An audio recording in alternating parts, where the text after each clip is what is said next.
good evening para sa maganda nating client for tonight. So, tapos natin linisan, nilagyan natin siya ng isang magic na ginagamit natin para dumikit ang ating design na ilalagay. So, kita niyo naman, ayan, dahan-dahan natin dapat alisin yan para hindi masira or kung ano man ang mangyari sa ating stencil. So, let's do this.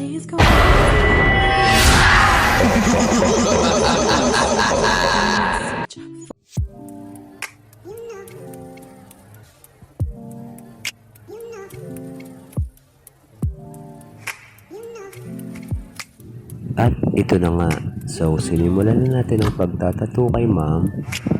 Dahil red and black combination siya, yun na natin ilagay yung red.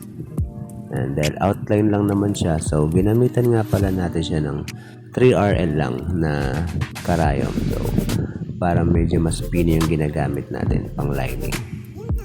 Then yun nga, sinunod lang naman natin yung pattern na nilalagay natin. Tapos ito na siya. Tignan nyo, diba? Oh, diba? Ang ganda. So, ano lang, tsaga-tsaga lang para hindi natin kailangan madaliin. Nga,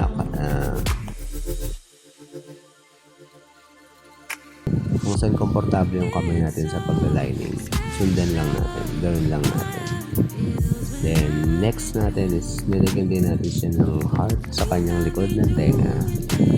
So, medyo, alam niyo na, medyo masakit naman talaga dyan sa part na yan. So, tiniis naman ni madam. So, kaya naman. Kayang-kaya. Yeah, ayan, tignan niyo. Diba?